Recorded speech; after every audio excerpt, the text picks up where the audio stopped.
The 8,844th meeting of the Security Council is called to order.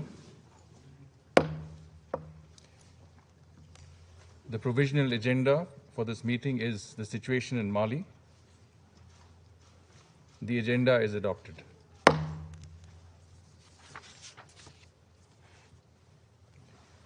The Security Council will now begin its consideration of item 2 of the agenda.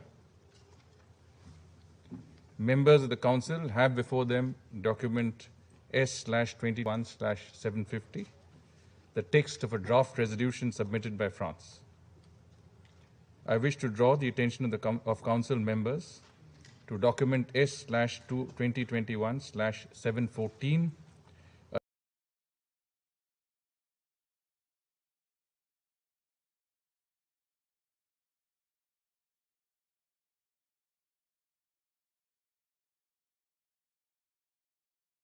a letter dated 6th August 2021 from the panel of experts established pursuant to Resolution 2374 of 2017 on Mali, addressed to the President of the Security Council. The Council is ready to proceed to the vote on the draft resolution before it. I shall put the draft resolution to vote now. Will those in favor of the draft resolution contained in the document S/2021/750 please raise their hand?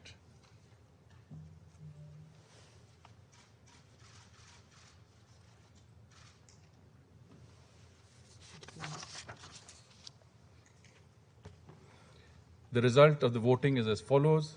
The draft resolution received 15 votes in favor.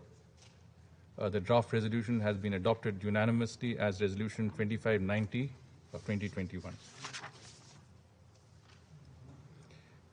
There are no more names inscribed on the list of speakers. The meeting is adjourned.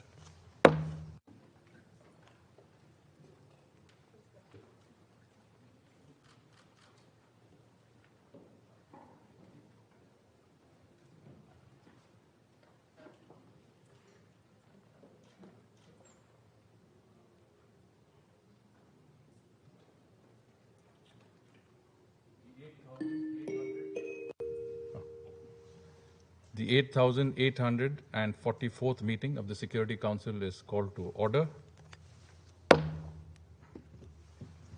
The provisional agenda for this meeting is the situation in the Middle East.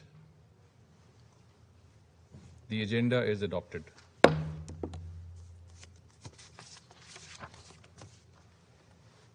The Security Council will now begin its consideration of item 2 of the agenda. Members of the Council have before them document S/2021/757, the text of a resolution submitted by France. I wish to draw the attention of Council members to document S/2021/707, a letter dated 4th August 2021 from the Secretary General addressed to the President of the Security Council. The Council is ready to proceed to the vote on the draft resolution before it. I shall put the draft resolution to the vote now. Will those in favor of the draft resolution contained in document S/2021/757 please raise their hand?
The 8,846th meeting of the Security Council is called to order. The provisional agenda for this meeting is the situation in Somalia. The agenda is adopted. The Security Council will now begin its consideration of item 2 of the agenda. Members of the Council have before them document S/2021/760, the text of a draft resolution submitted by the United Kingdom of Great Britain and Northern Ireland. I wish to draw the attention of Council members to document S/2021/723, the report of the Secretary General on Somalia. The Council is ready to proceed to the vote on the draft resolution before it. I shall put the draft resolution to vote now. Will those in favor of the draft resolution contained in document S/2021/760 please raise their hand?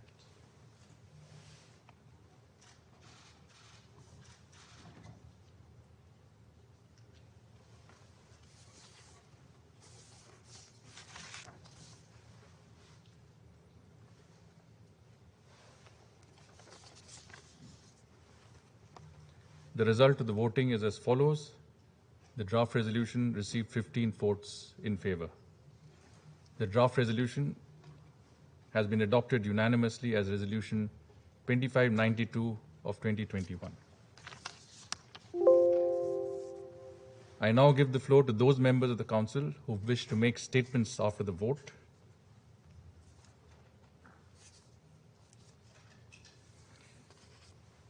I give the floor to the representative of China.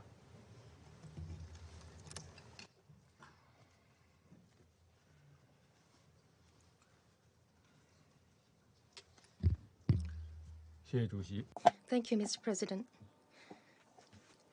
I would like to start with this. China just voted in favor of the draft resolution. However, at the same time, China continues to have concerns on individual paragraphs.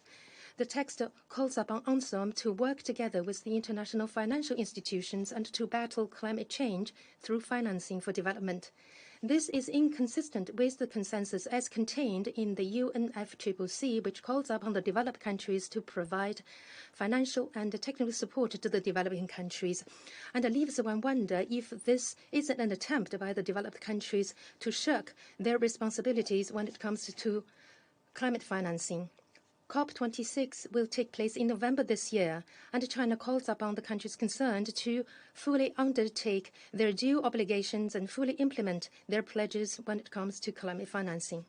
Furthermore, during the consultations of the draft, while members still had concerns on the text and were working hard to reach a consensus, the penholder hastened to put the draft.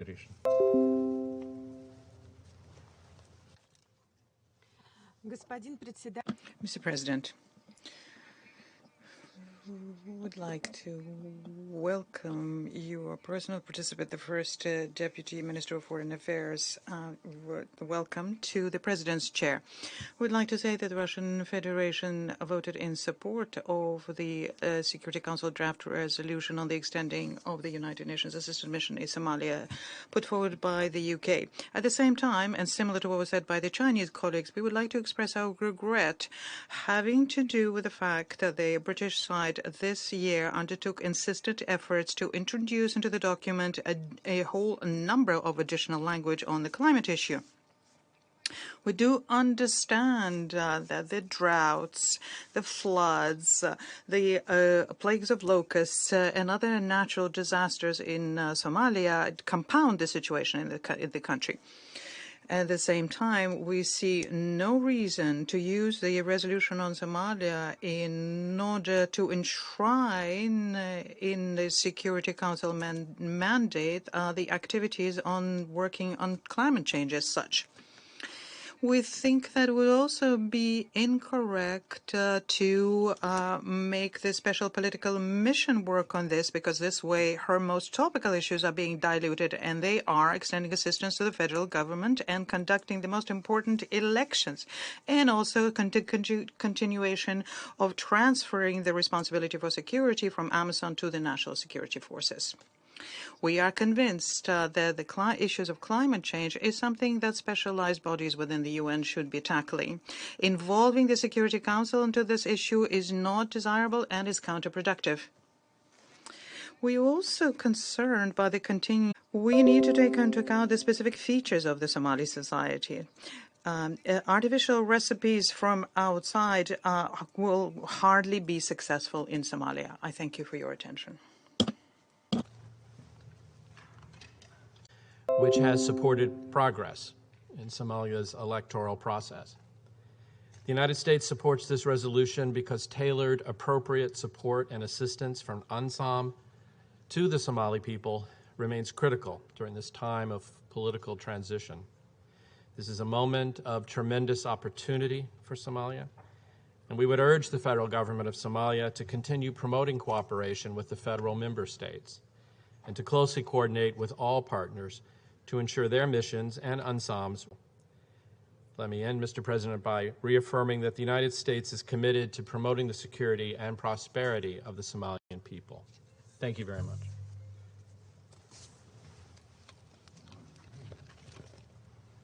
I thank the representative of the United States for his statement. There are no more names inscribed on the list of speakers. The meeting is adjourned.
The 8,847th meeting of the Security Council is called to order.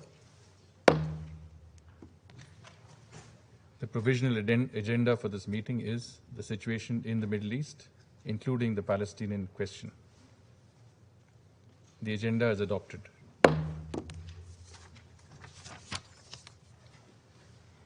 In accordance with Rule 39 of the Council's Provisional Rules of Procedure, I invite Mr. Thor Wennesland, Special Coordinator for the Middle East Peace Process, to participate in this meeting. It is so decided. The Security Council will now begin its consideration of Agenda Item 2. I now give the floor to Mr. Thor Wennesland.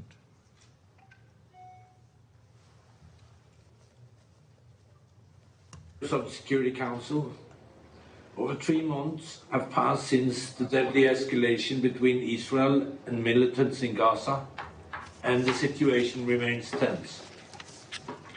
In response, the UN continues to engage with all sides to maintain calm and provide urgent assistance to the Gaza's residents. On 19 August, the State of Qatar announced a contribution of $40 million over 4 months to the UN to provide cash assistance to some 100,000 needy families in Gaza.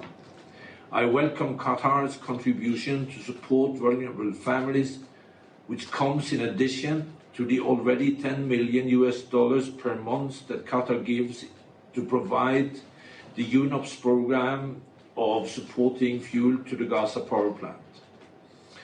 These two efforts combined are vital to improving the dire socio-economic and humanitarian situation on the Strip.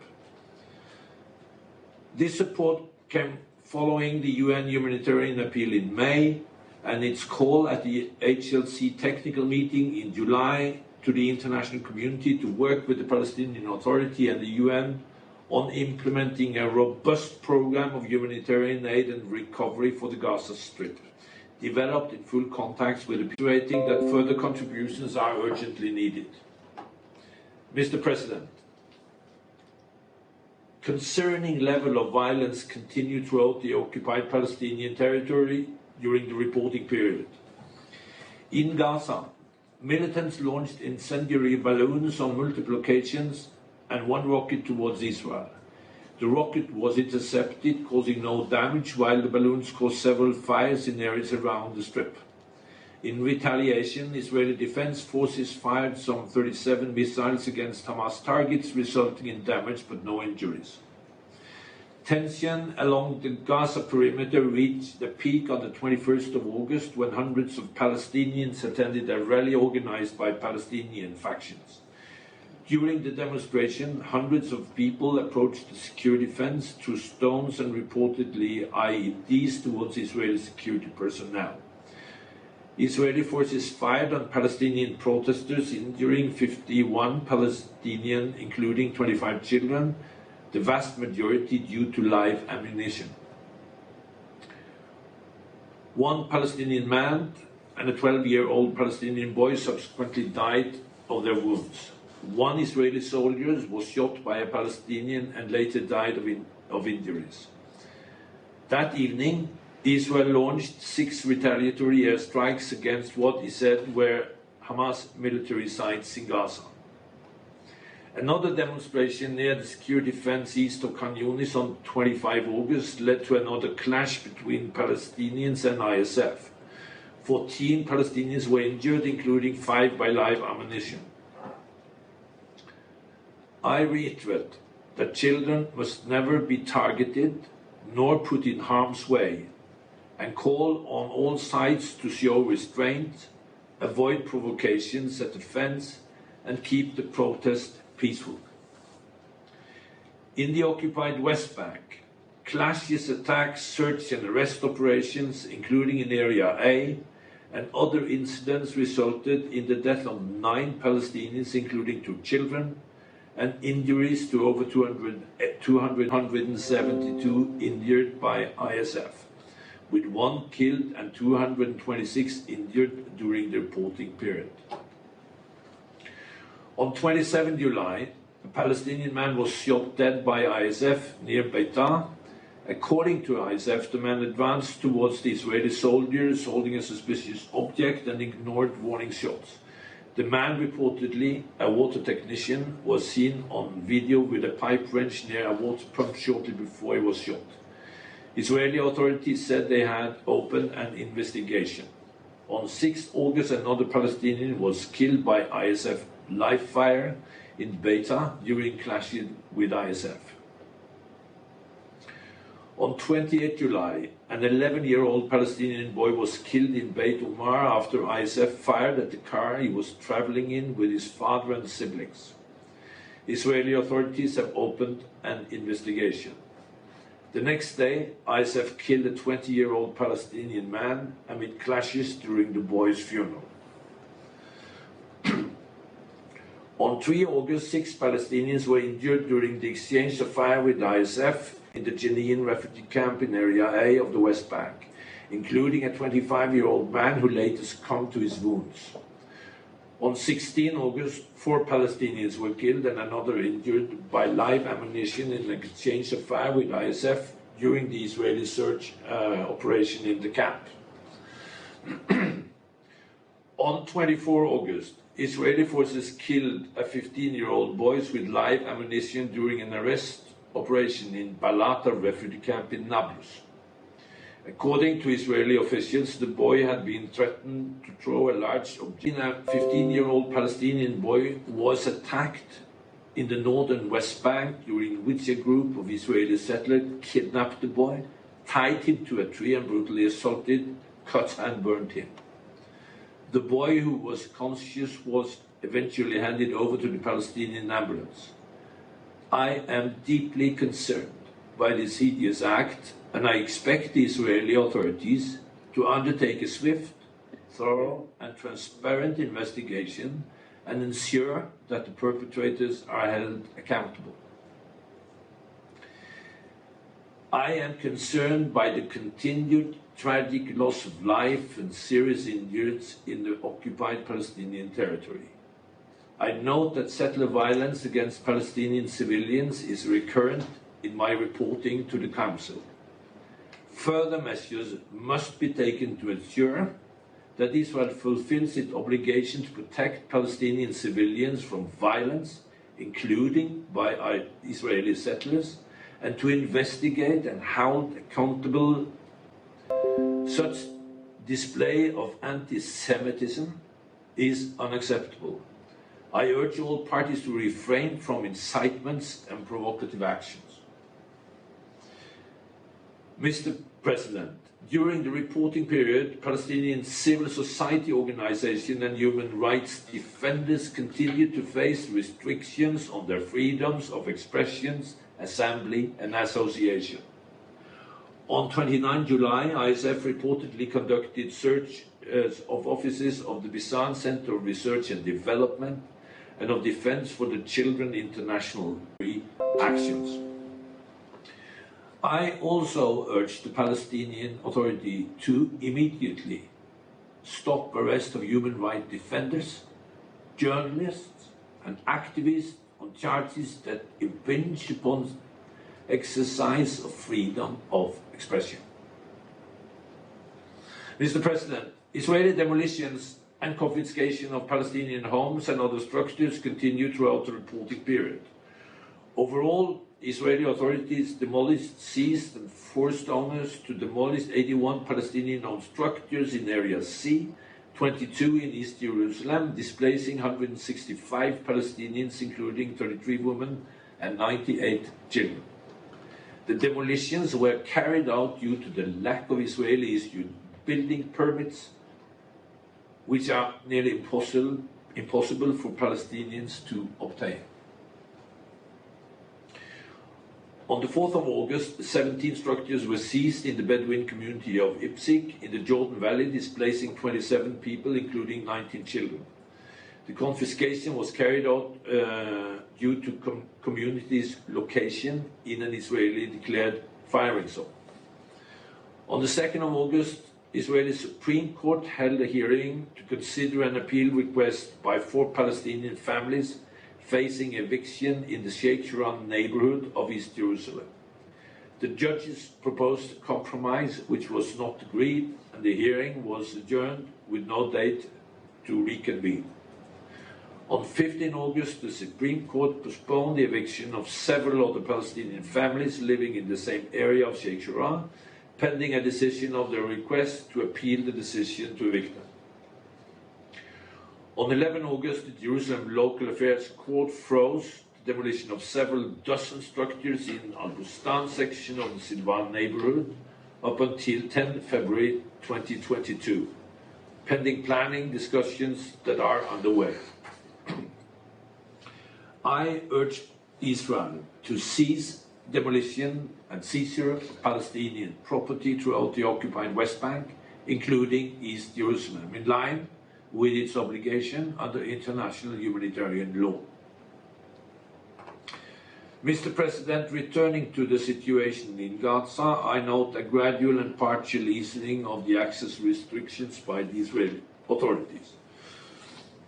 On 29 July, the fishing zone was again expanded to 12 nautical miles after being restricted for 4 days in response to the launching of incendiary balloons into Israel from the Strait.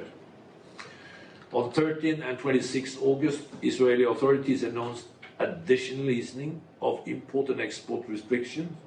For the first time in 18 months, permits will be given to 2,000 Palestinian traders and 350 business people to cross from Gaza into Israel. While some 6,000 trucks, including the construction material, food and non-food items, and fuel entered Gaza, the volume of trade still remains below pre-escalation levels. On August 23, for the first time in over 6 months, Egyptian authorities closed Rafah crossing for all movements, reopening it fully again on 29 August. Although movement and access into and out of Gaza should be further improved, no amount of humanitarian or economic support on its own will address the challenges facing Gaza.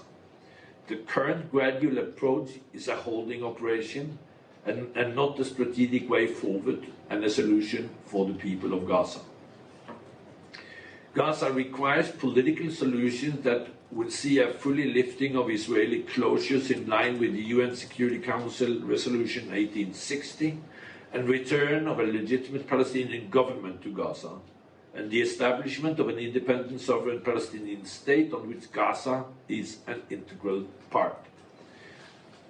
I must also see Hamas and other armed groups stop the launching of incendiary devices, rockets and mortars, and end the military buildup.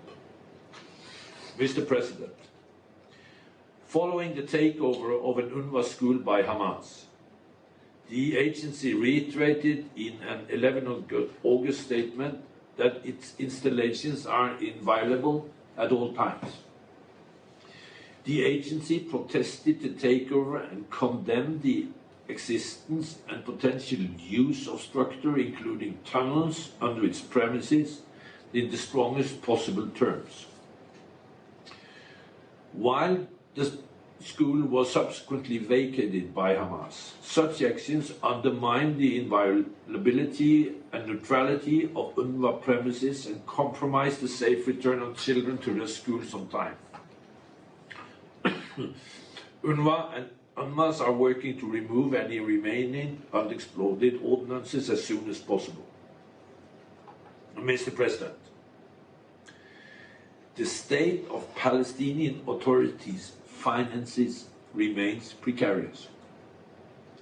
While the monthly transfer of clearance revenue from Israel to PA occurs regularly, Israel continues to deduct an amount equivalent to what is calculated as paid by PA to families of prisoners and martyrs. These deductions, along with numerous other fiscal leakages, make it increasingly difficult for the PA to recover its minimum expenditures, including salaries to government employees and social protection payments to needy households. I urge Israel and Palestinians to resolve the impasse of the prisoners' payment scheme and other fiscal leakages. And I call on donors to provide urgent financial support to the PA. On a positive note, on 29 July, the Israeli Minister of Health and Environment Protection met with their Palestinian counterparts for the first time in many years, amid an increase in engagement between Israel and Palestinian officials. On 29 August, yesterday, Israeli Defense Minister Benny Gantz met with Palestinian President Abbas in Ramallah, where they discussed security policy and economic issues among the aspects of the Israeli-Palestinian relationship. This was the highest-level meeting between the two sides since the formation of the current Israeli government. This dialogue, and I encourage more ministerial-level engagement, particularly to advance financial and economic cooperation. I hope that such contact can result in bringing the parties in a position to advance unresolved issues, including political ones, and including those related to the implementation of agreements made by the parties. On the 27th of August, the Israeli Prime Minister Bennett met with US President Biden. The two sides exchanged views on the efforts to advance peace, security and prosperity for Israelis and Palestinians and reaffirmed the importance of Israel's historic partnership with Egypt and Jordan, as well as its expanding relation between Israel and the Arab neighbors. Mr. President, turning to the region, in Lebanon, the government formation process has yet to yield tangible progress. The lifting of fuel subsidies on 11 August exacerbated fuel shortages, causing widespread disruption of service delivery. The situation in the UNIFIL areas of operation remains tense following the launching of rockets from Lebanon towards Israel on 4 and 6 August. The latter instance claimed by Hezbollah. Israel responded on both occasions with artillery fire as well as airstrike in southern Lebanon on the 5th of August. UNIFIL remains engaged with Lebanese armed forces and Israeli defense forces to defuse tension. On the Golan, the ceasefire between Israel and Syria has been generally maintained despite the continued volatile situation and violation of the 1974 disengagement of force agreement between the parties. On 17 August, UNDOF observed projectiles fired from west to northeast of their position strike location and heavy explosions on the Bravo side. UNDOF continues to observe the presence of unauthorized military personnel and equipment in the area of separation. Finally, Mr. President, demonstrable changes is needed on the ground, especially for the people living in the occupied West Bank, including East Jerusalem and Gaza. I remain extremely concerned of the dire financial situation facing the Palestinian Authority and its ability to withstand the ongoing fiscal and health crisis. This may affect all Palestinians. It's critical that the PA will be empowered to exercise its responsibility through the occupied Palestinian territory, including on reconstruction into the Gaza Strip. The Ad hoc Liaison Committee remains the established mechanism whereby the parties and donors can address relevant issues pertaining to economic situation of the PA and PA institution building. The next meeting of the HLC can work out plans for how outstanding issues can be addressed by the parties with support from the donors and the UN. I also believe that no positive, hopeful steps should be wasted, and despite the formidable challenges, we should help provide momentum to this renewed engagement. Nevertheless, serious political efforts are required to return to meaningful negotiations that will address all final status issues and achieve a negotiated end to occupation and division of two states, living side by side in peace and security, based on the 67 borders, in line with UN resolutions, international law, and signed agreement. In the meantime, Mr. President, both sides should abide by the signed agreements and avoid unilateral actions that change the reality on ground and undermine the horizon towards a two-state solution. I thank you, Mr. President.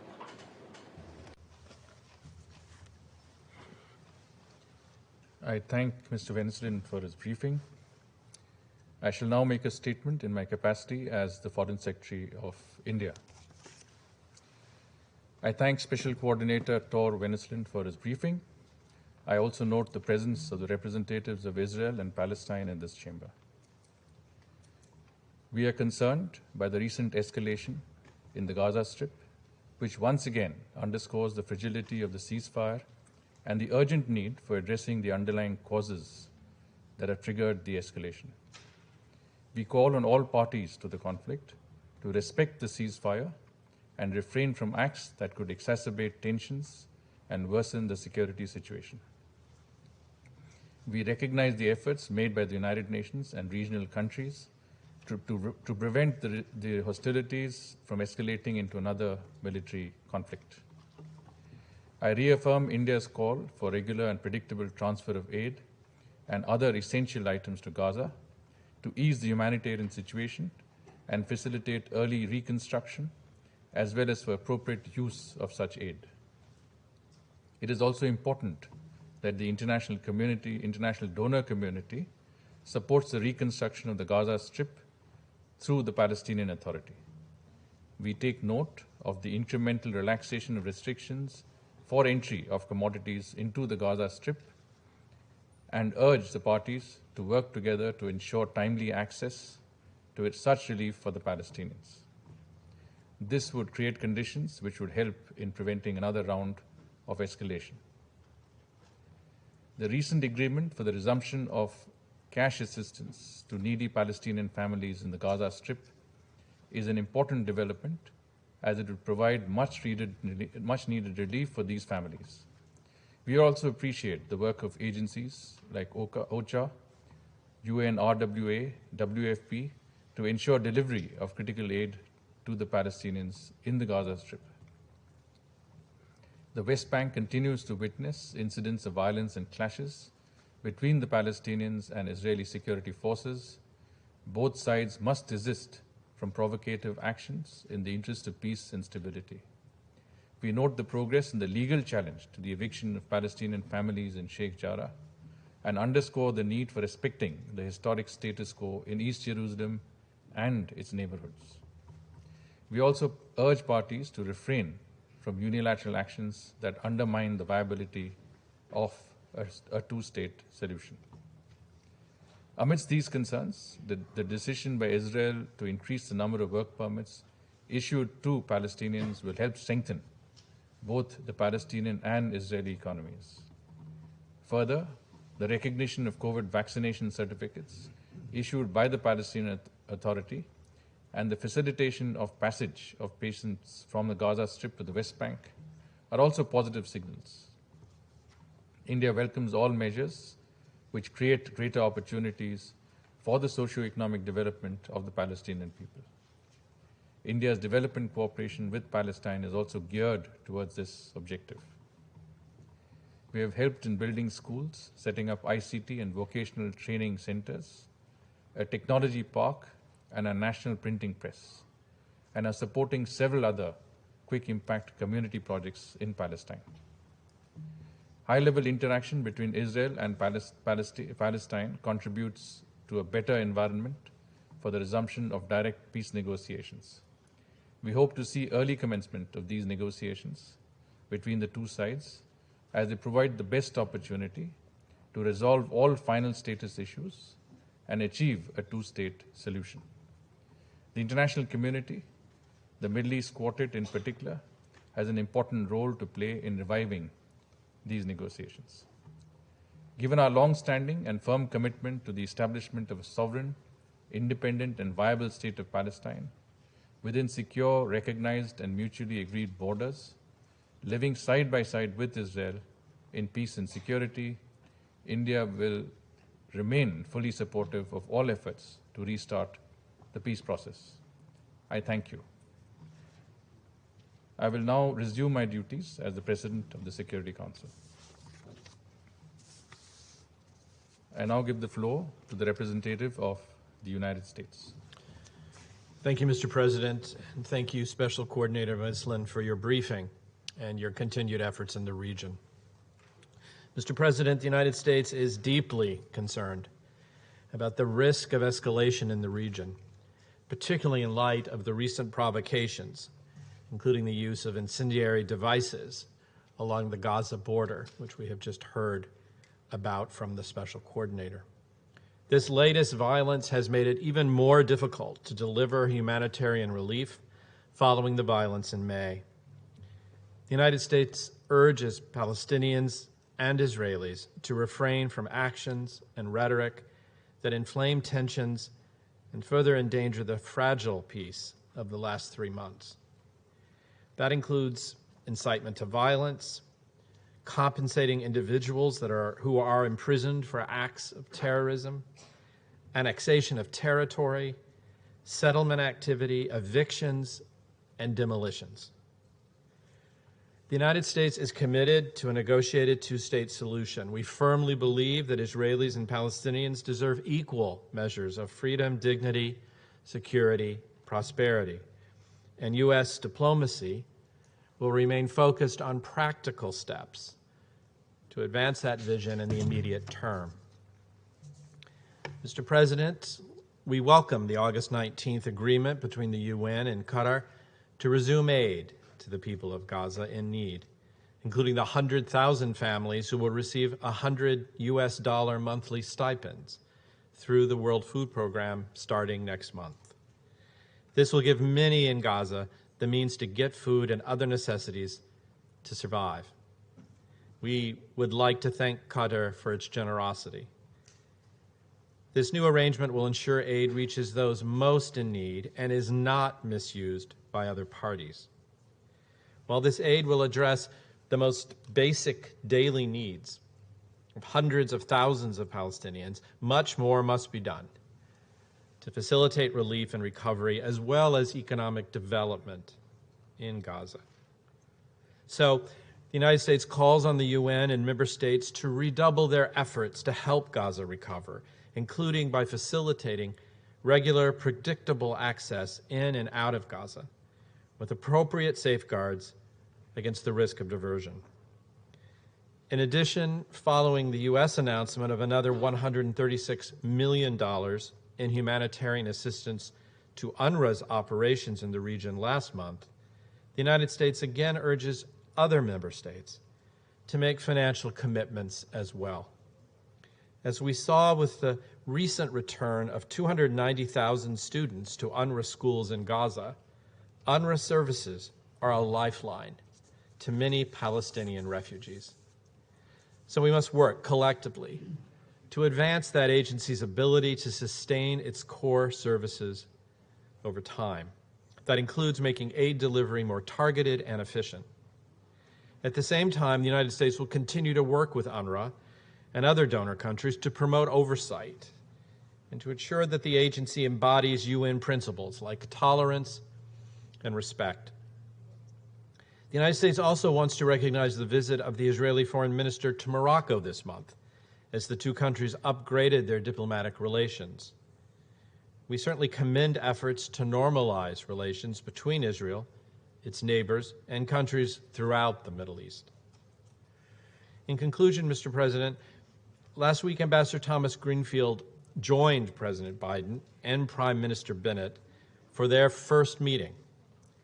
This was an important opportunity to reaffirm our mutual commitment to Israel's security and to forging a durable, lasting peace in the region. Together, let all of us work toward that shared commitment and do everything we can to bring peace and prosperity to the Middle East. Thank you, Mr. President. I thank the representative of the United States for his statement. I give the floor to the representative of Tunisia. Thank you, Mr. President. I welcome your presidency over this important session on the situation in the Middle East, including the Palestinian question, international resolutions. I would like to thank the UN Special Coordinator for the Middle East Peace Process, Mr. Tor Wennesland, and all UN staff in the occupied territories for their efforts to enhance the prospects of peace in the Middle East. Mr. President, we convene today once again to deliberate on the situation in the occupied Palestinian territories and renew our positions supporting the need to end occupation and this protracted conflict. We convene to state once again that we categorically reject the expansionist settlement policies of the occupation authorities and their plans to annex land, demolish houses, displace Palestinian civilians, and tighten the blockade of the Gaza Strip in blatant violation of international law and binding UN resolutions. International positions support reaching a just, comprehensive, and durable solution to the conflict based on international resolutions and the agreed-upon terms of reference for a settlement. Nevertheless, the occupying power continues to pursue oppressive policies, evading accountability and disparaging international law.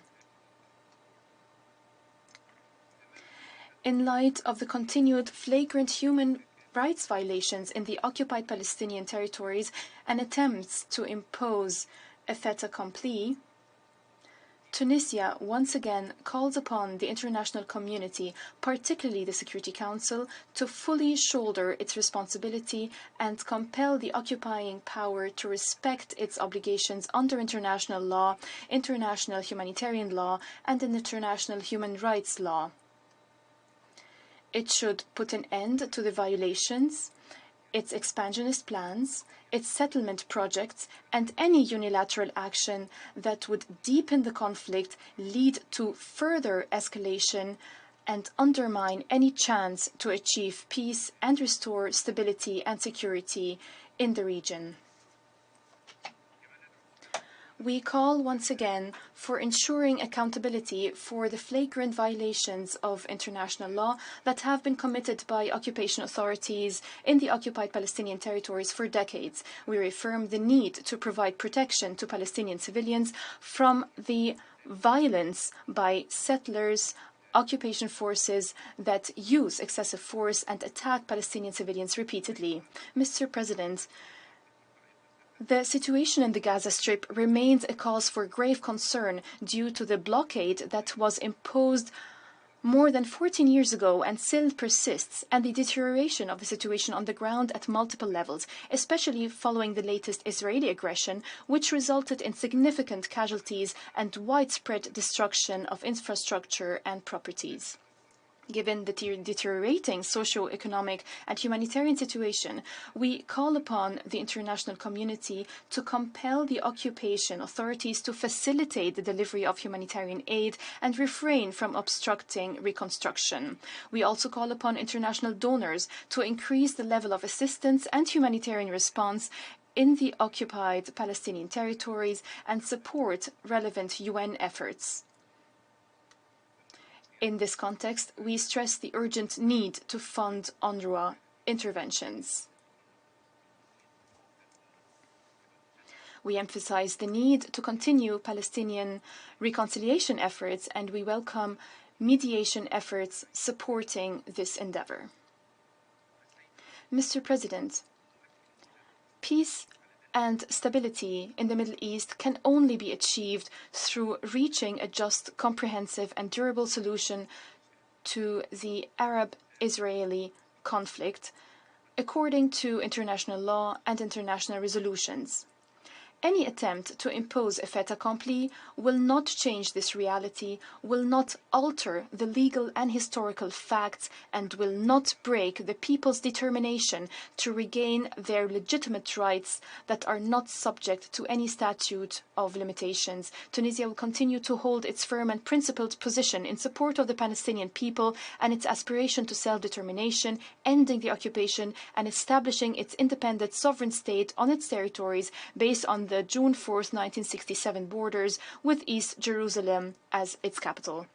We are confident that concerted efforts by the international community, including the Security Council, the Middle East Quartet, the Secretary General of the United Nations, and neighboring countries can contribute to overcoming the current stalemate in the peace process and creating real chances for a settlement, which in turn can lay the foundation for stability and peace and security in the region. I thank you.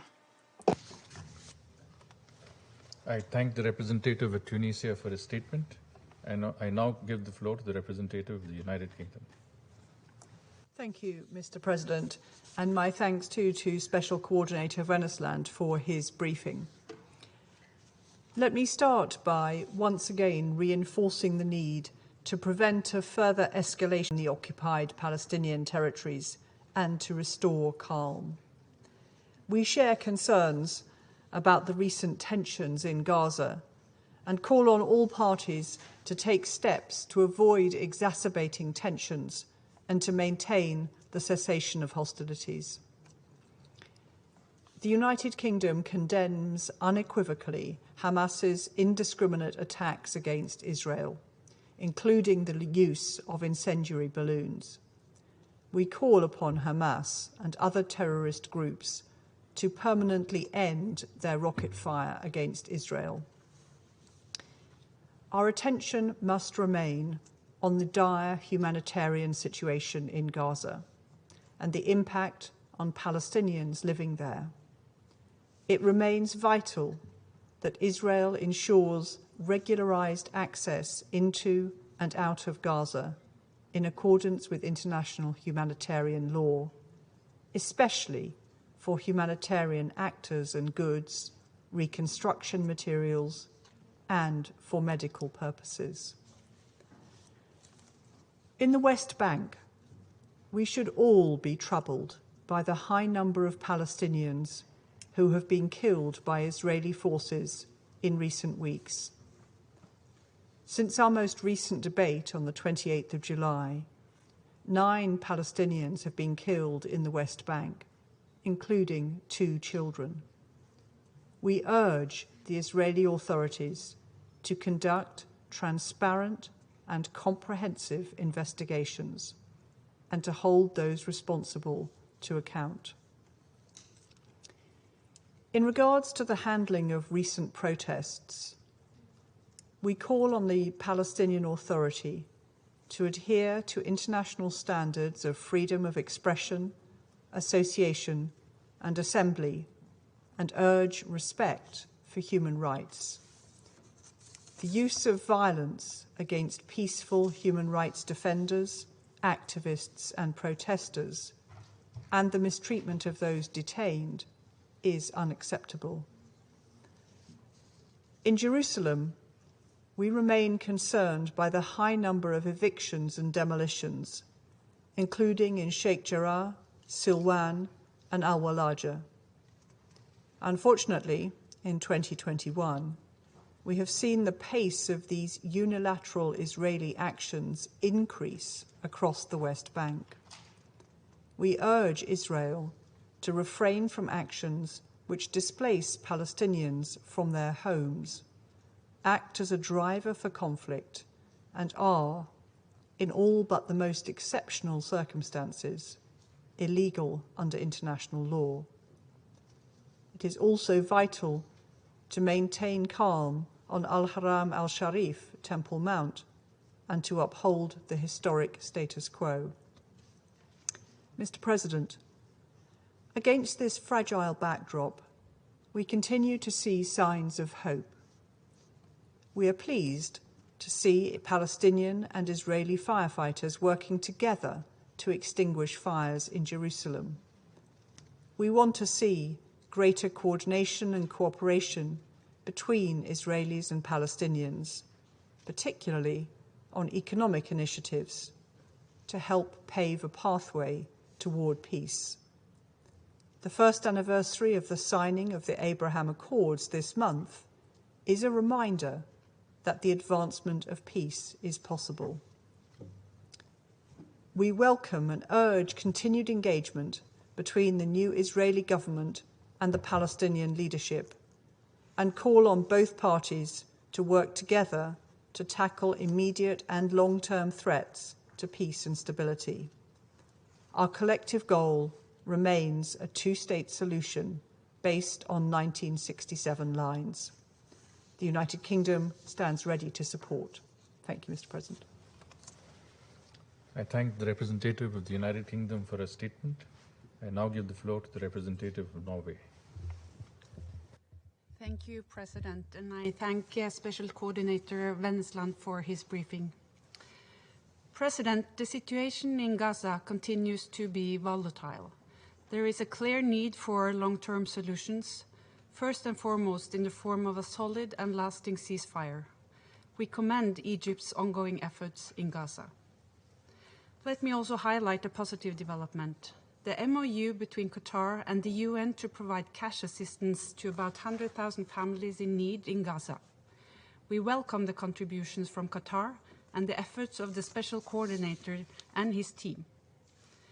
In addition to alleviating the suffering of the civilian population, such assistance is critical for securing stability in Gaza.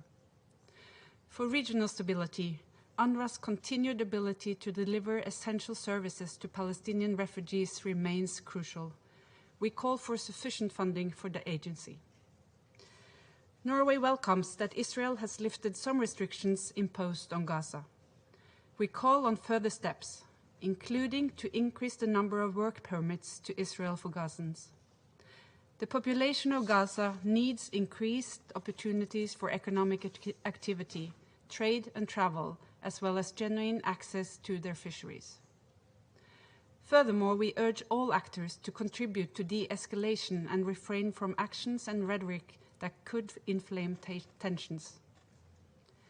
We expect groups in Gaza to uphold the ceasefire and attend to the needs of their own population.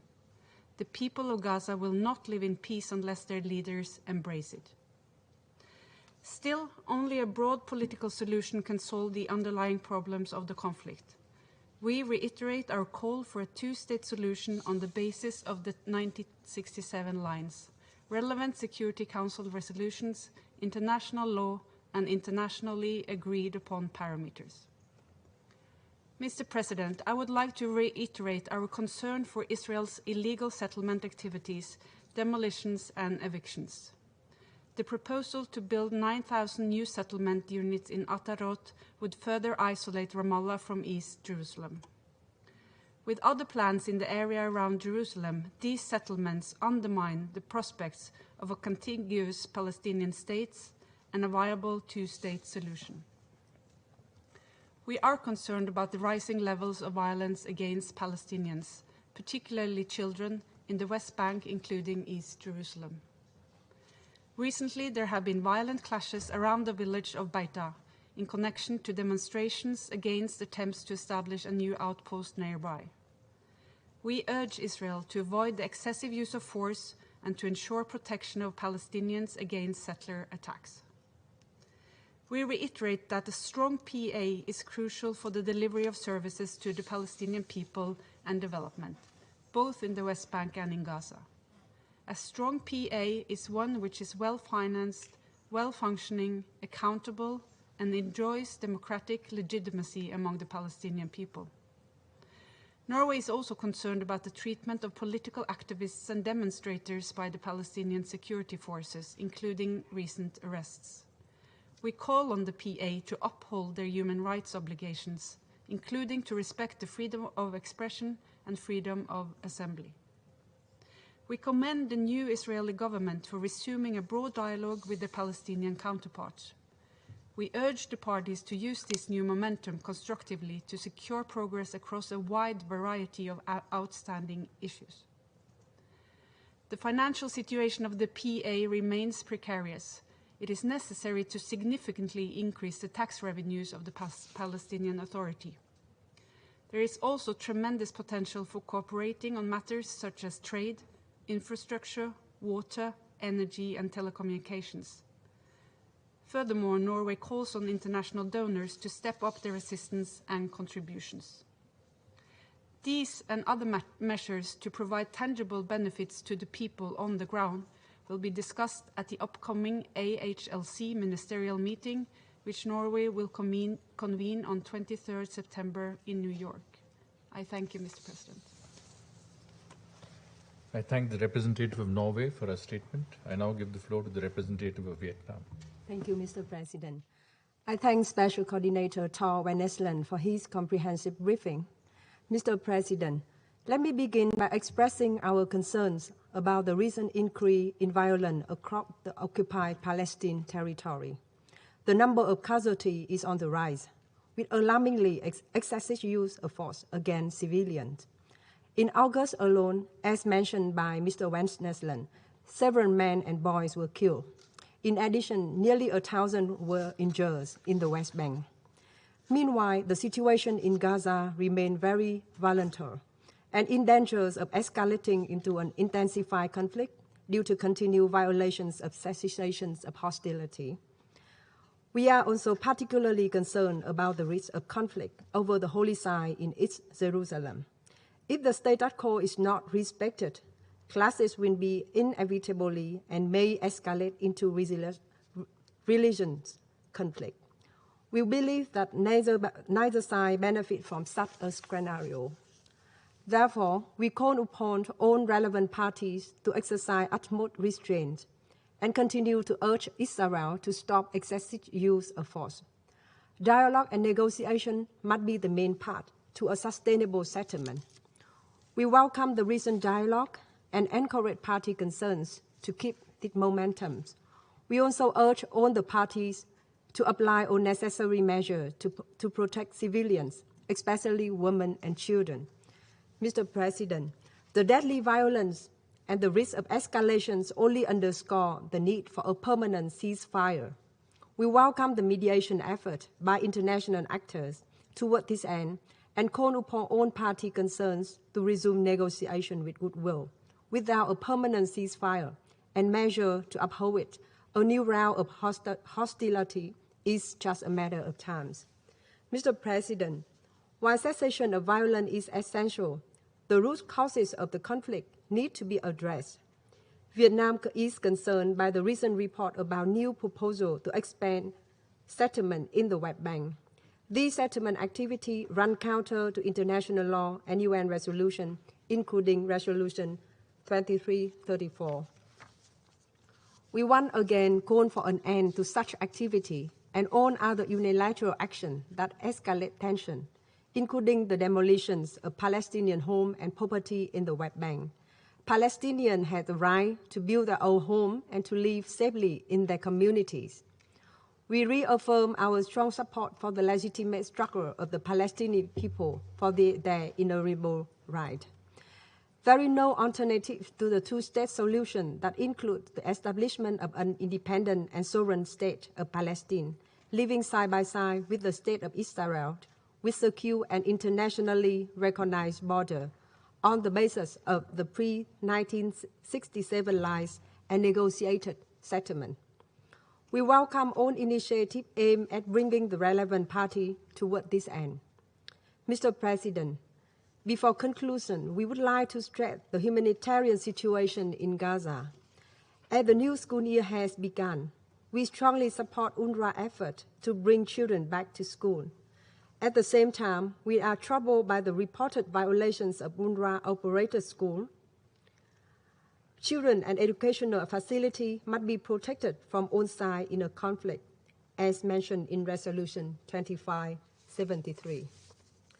We commend international effort coordinated by the United Nations in implementing the humanitarian response and stabilize the situation. We call for further financial assistance from international donors for the Palestinian Authority to overcome the current dire financial situation.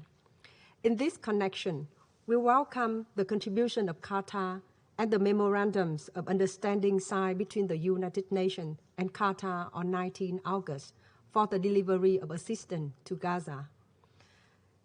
Furthermore, despite the recent easing of commercial restrictions on the Strip, it remains essential to ensure unhindered entry of all humanitarian assistance into Gaza.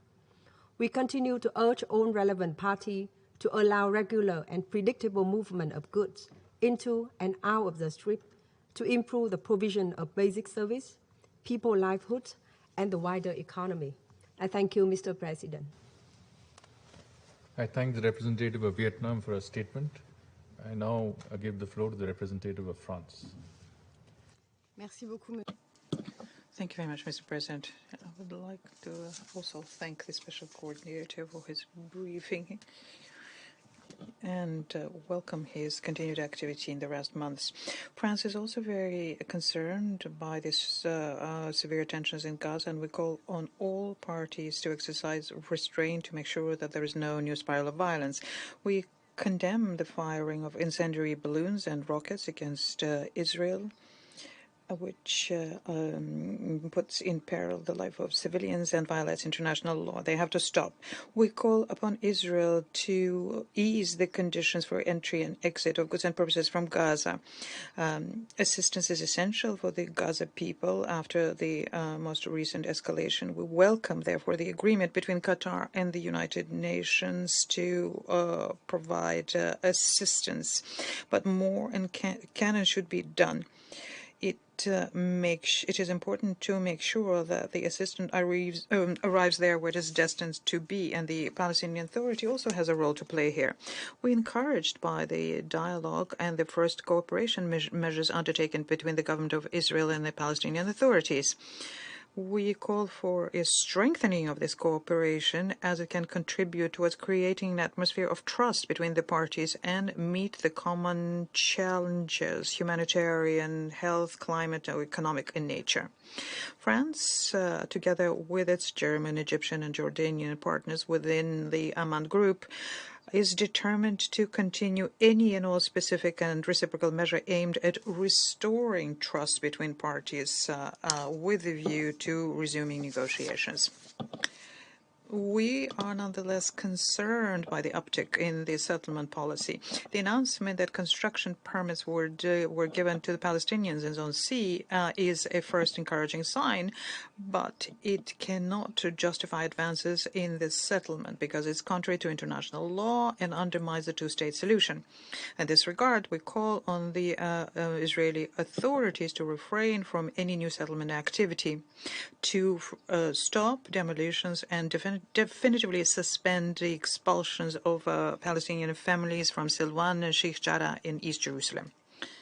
All of the parties have to abstain from unilateral measures and commit themselves to respect the status quo on the holy sites to make sure that there is no new flare-up.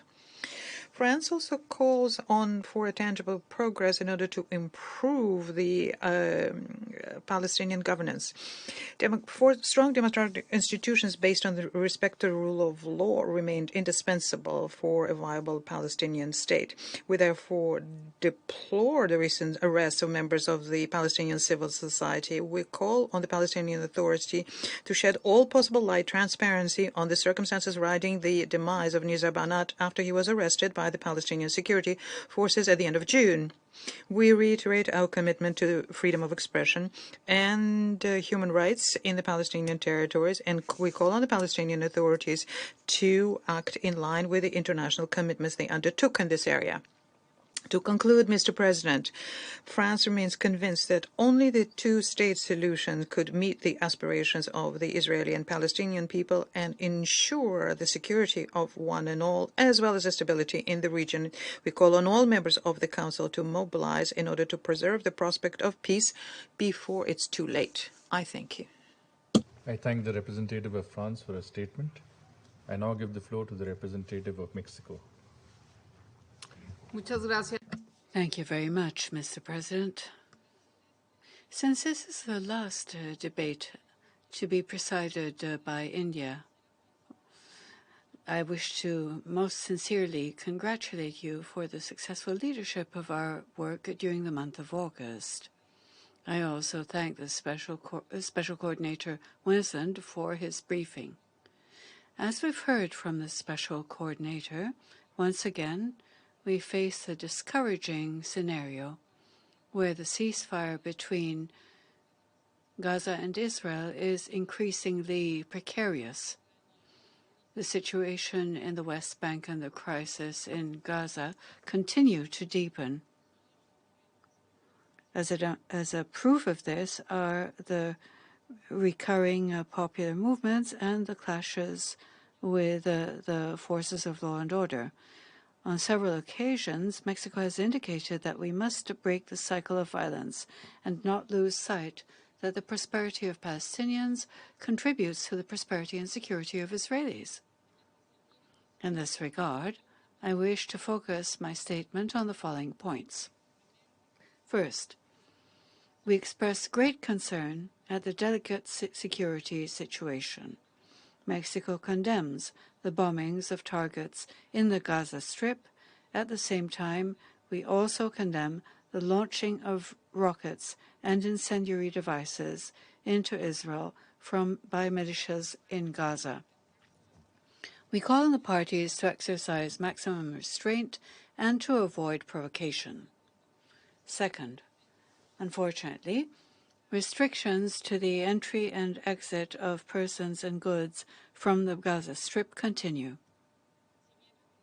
Although we recognize the authorization of Israel for some goods, it is clearly insufficient.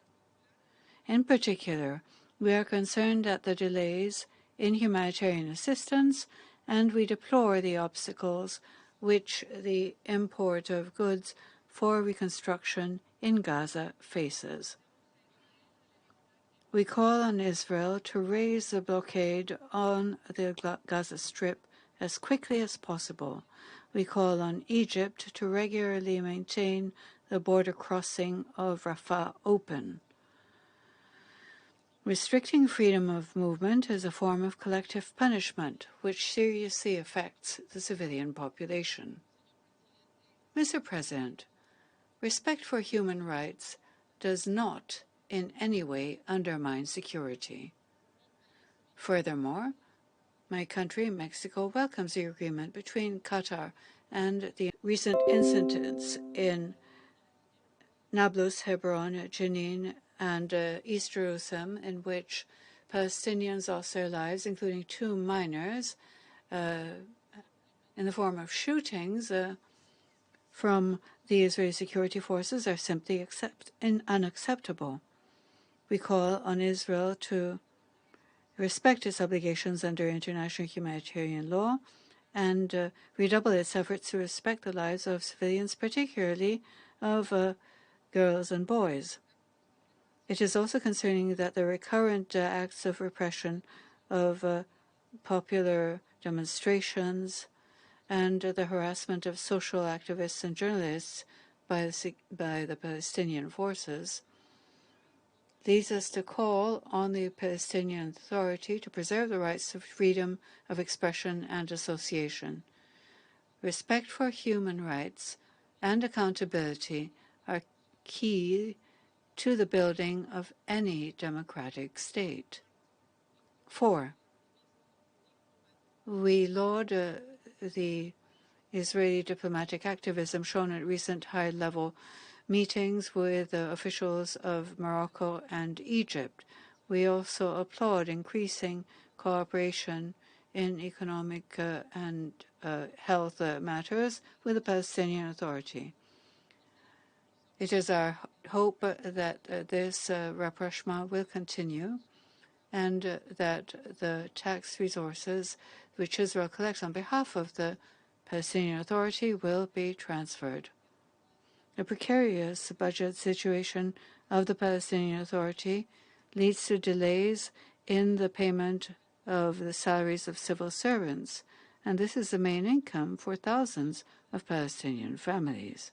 Mr. President, before concluding, I wish to reiterate to deal with the root causes of the conflict.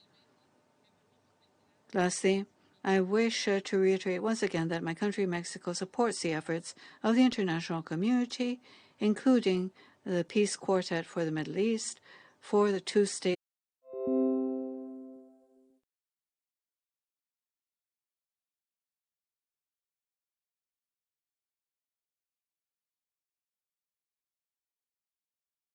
I thank the Ambassador of Mexico for a statement.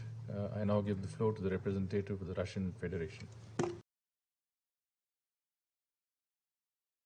And the threat of forced eviction of several Arab families from the East Jerusalem Sheikh Jarrah is ever present. On the 2nd of August, the Supreme Court of Israel postponed the hearings on this issue without a return date, and this could lead to yet another spiral of tension.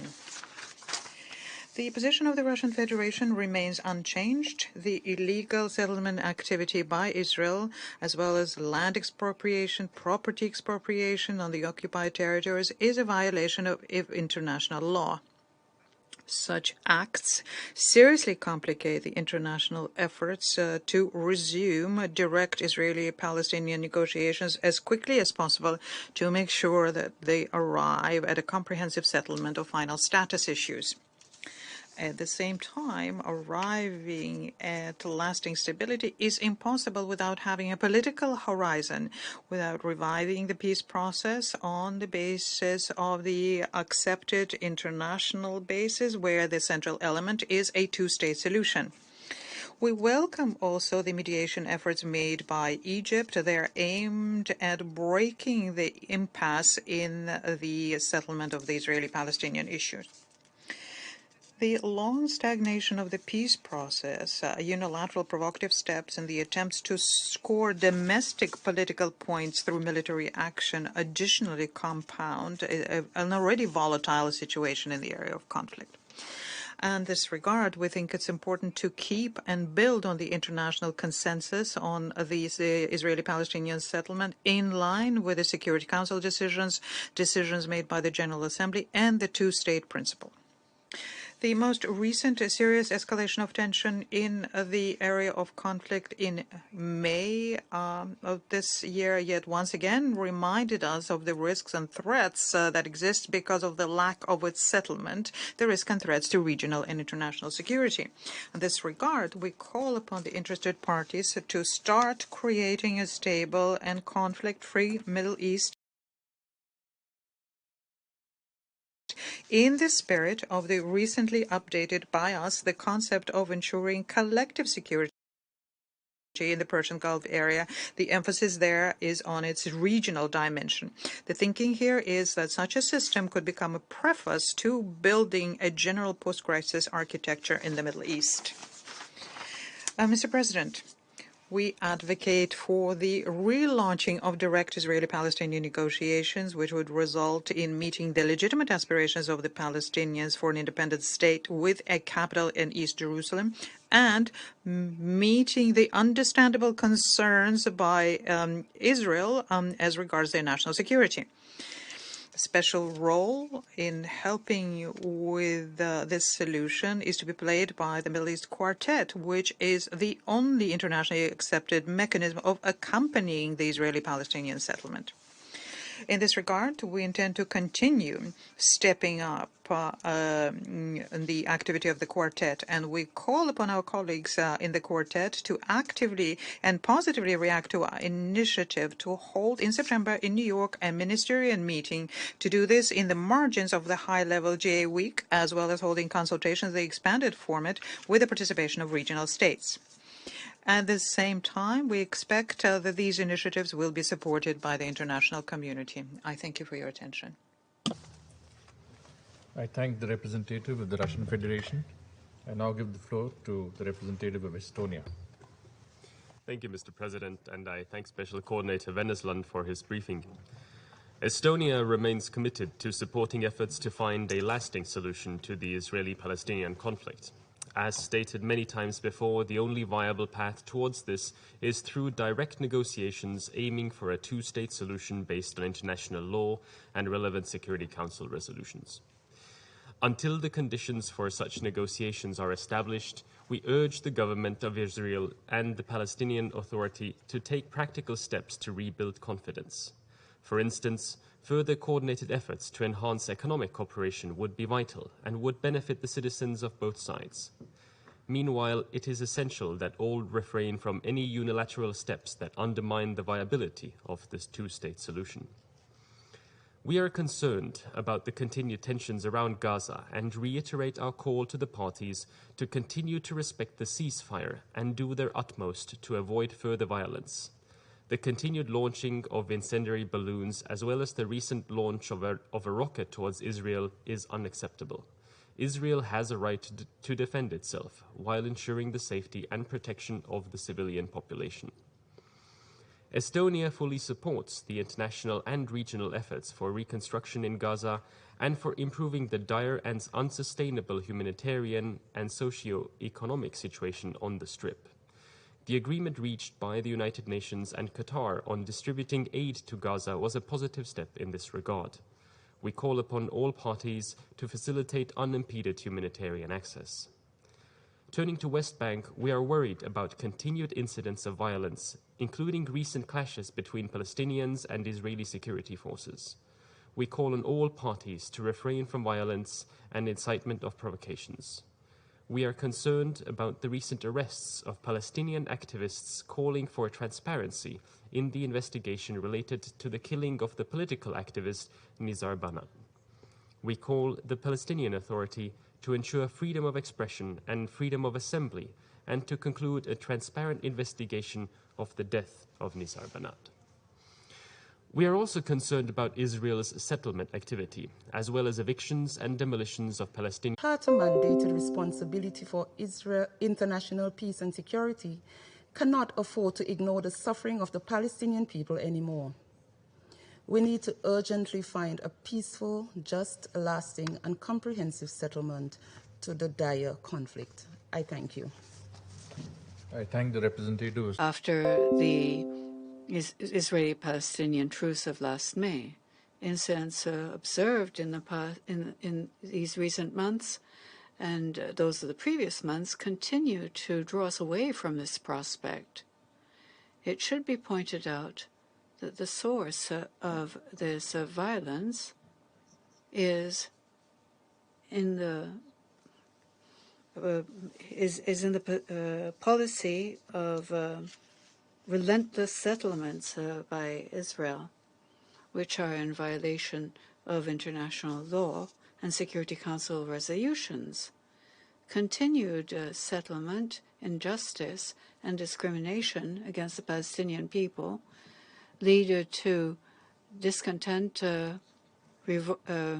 rioting, and violence, as well as the rise of fresh protest movements in the occupied territories, which bear witness to this reality and should remind the Security Council of its obligations. It is important for the international community, the Quartet, and the members of the Council, as well as regional stakeholders with any influence over the parties, to continue exercising the pressure needed to maintain a sustainable ceasefire and a way out of this conflict. On the humanitarian level, Mr. President, we welcome the opening by the Egyptian authorities of the Rafah crossing, as well as the lightening of the blockade on the import of goods into Gaza by Israel, as well as the payment of the financial assistance provided by Qatar to needy families in the enclave. We call to the international community to show more generosity towards the sorely tested population of Gaza. It is essential for them to be able to provide essential services to the thousands of needy Palestinian families, especially after the Israeli bombings and the COVID-19 pandemic. Israel, as the occupying power, must take the responsibilities it has under international law and ensure the well-being of the population under its control. To conclude, Niger reaffirms that only a return to the international parameters and a resumed peace process leading to the two-state solution, two states which are sovereign, viable, and independent, living side by side in peace and security, could lead to a lasting solution to this crisis. Thank you. For his statement, I now give the floor to the representative of Kenya. Thank you, Mr. President. And we are happy to see you, Foreign Secretary of India, presiding over our meeting today. I thank you, Special Coordinator Tor Wensland, for the briefing. Kenya hopes that the 20th May ceasefire agreement will continue to hold. However, the recent rise of violent incidents and clashes in the West Bank and continued tensions in Gaza, including along the perimeter fence this past week, are of concern. If unchecked, such incidents could easily escalate to the levels we saw in May, or even worse. Kenya strongly condemns the continued rocket launches from Gaza by Hamas and any military group against civilians and civilian targets in Israel. We further condemn all terrorist attacks and acts conducive to terrorism by Hamas, Palestinian Islamic Jihad, and other militant groups. We urge all parties to exercise utmost restraint and refrain from the hostilities in the interest of the safety and security of Israelis and Palestinians alike. It is critical that the parties commit to upholding the ceasefire and engage positively with the regional stakeholders, the UN Special Coordinator's Office, and the Special Envoys of the Middle East Quartet mediation efforts in the interest of peace and stability of the region. Kenya continues to encourage the positive regional mediation efforts, including those aimed at fostering intra-Palestinian unity, particularly following the postponement of the Palestinian presidential elections. The surge of COVID-19, including the reports of highly infectious Delta virus in the Gaza Strip, is an urgent concern, given the already fragile health infrastructure, which has been stretched beyond its capacity. Kenya commends all efforts to contain the spread of the pandemic. It is encouraging that vaccines are now more widely available, and we urge for a robust effort to promote vaccination that addresses misinformation and disinformation. Mr. President, Kenya remains deeply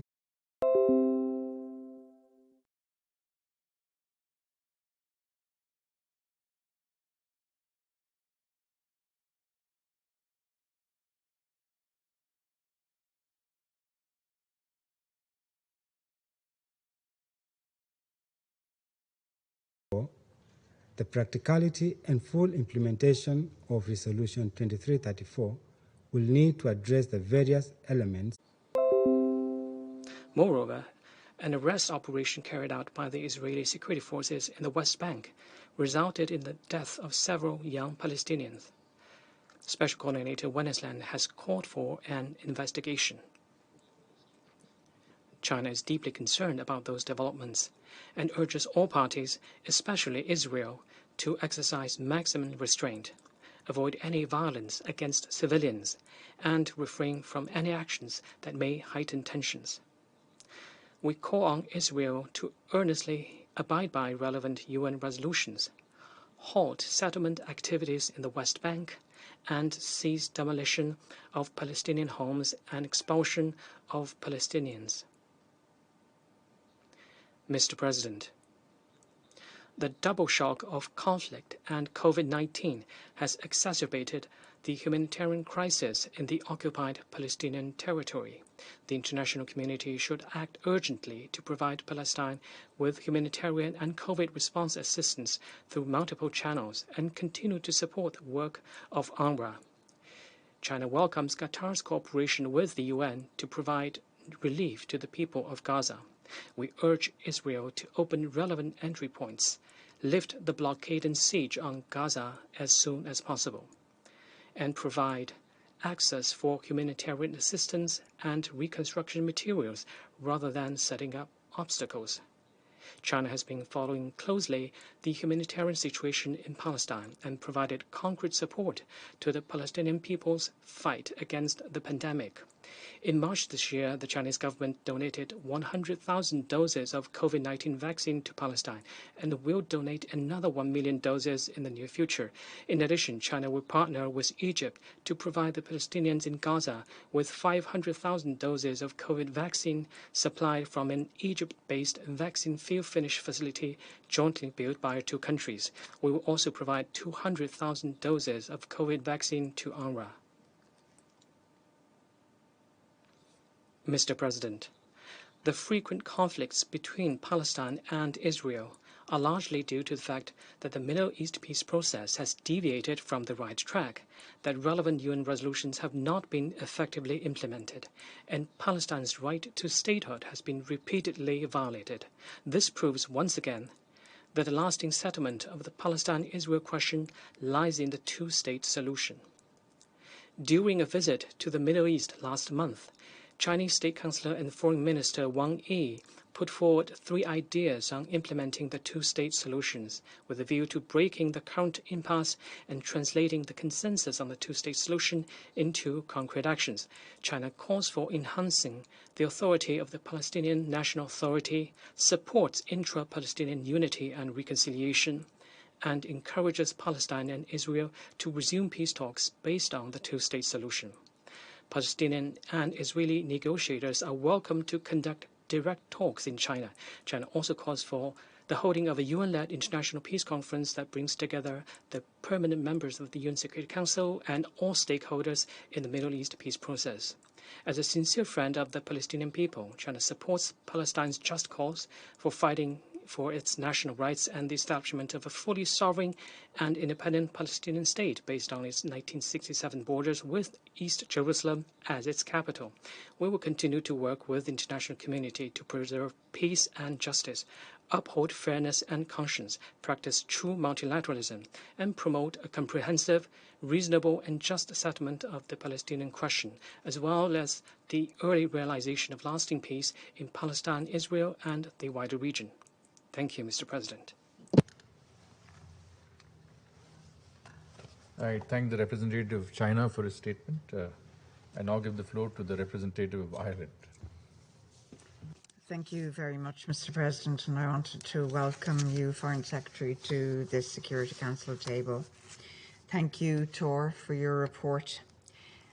Fact is, we should all be concerned by the rising tensions between Israel and the Gaza Strip over recent weeks, and Tor, your comprehensive report today just reinforces us in that view.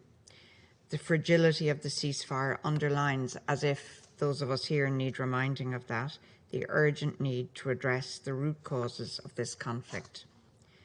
The high number of casualties, including children, from recent violence at protests along the Gaza border are unacceptable, and we also strongly condemn the release of incendiary balloons from Gaza. We have already this year seen the devastating loss of so many lives, including the deaths of children in Gaza and in Israel. In addition, 13 children have been killed in the West Bank so far this year as a result of this conflict, many by live fire from Israeli security forces. We expect the Israeli government to hold perpetrators of these killings to account and to conduct transparent investigations to that end. There is a clear risk of an even more severe escalation, and today we urge all sides to exercise restraint and to uphold rules of international humanitarian law applicable to children in armed conflict. Mr. President, we welcome recent positive developments, including the agreement to distribute Qatari aid payments to vulnerable families in Gaza through the UN. The situation in Gaza remains dire, marked by alarming unemployment and poverty rates, increased food insecurity, and an inadequate health service to tackle the challenges posed by the pandemic. Without the hope of a better future for Gazans, especially for young people in Gaza, we cannot hope to resolve these issues in a sustainable way. It's imperative that Gazans are given such hope and that reconstruction and recovery moves forward without delay. I reiterate our appeal to international donors to step up support, including through UNRWA. I would also like to underline the necessity of full, safe, and unhindered humanitarian access into Gaza. Positive steps we've seen in recent days must be expedited and expanded. I repeat Ireland's call on Israel to end its illegal blockade in line with Resolution 1860. Time and again, Council members have expressed support for the development of a sustainable and sovereign Palestinian state. To make this possible, we simply must keep alive the viability of a two-state solution. Ireland repeats our call on Israel to end all settlement expansion in line with international law. We remain very concerned about the impact of settlements and increasing reports of settler violence on Palestinian communities. We call for attacks against civilians in the occupied Palestinian territory to cease immediately and for those responsible to be clearly held to account. Demolitions, including in Homs al-Bakai and Ras al-Tin last month, as well as threatened evictions of Palestinian families from their homes, including in Sheikh Jarrah, Silwan and Al-Walaja and elsewhere in the West Bank, are part of a deeply concerning trend in displacement of Palestinians, which simply must cease. We reject any attempts to undermine the status quo of the holy sites of Jerusalem, which will only further fuel tensions on the ground. Mr. President, Ireland encourages the Quartet to renew their efforts to revive the Middle East peace process. We also recognise the importance of holding Palestinian elections across the occupied territory, giving a democratic voice to Palestinians, redoubling efforts to achieve intra-Palestinian reconciliation, and renewing the legitimacy of national institutions. We will continue to say it. It is essential that Palestinian women are supported in respect of their right to full, equal, and meaningful participation in all aspects of public and political life. That should be guaranteed. We all have a responsibility in seeing that be realised. Mr. President, the arrest and intimidation of human rights defenders and activists for exercising their rights to freedom of expression and association is unacceptable. Denying them the right to peaceful assembly is also completely unacceptable. We call on Israel and the Palestinian Authority to protect and uphold these fundamental rights. Finally, Mr. President, after decades of strife and loss of life, we all know that the underlying causes of the Israeli-Palestinian conflict can only be resolved by ending the illegal occupation which began in 1967. It can only be realised through a two-state solution, the parameters of which are well known and are agreed. This would see an independent, democratic, viable and contiguous Palestinian state side by side in peace and security with Israel. It is in the interests of both peoples. Notwithstanding the obstacles that will and must remain, our vision and our shared goal, as we have already set out in numerous resolutions here, is in the work of this Council and the General Assembly. Thank you, Mr. President. I thank the Ambassador of Ireland for a statement. There are no more names inscribed on the list of speakers. I will now adjourn the meeting so that the Council can continue its discussions.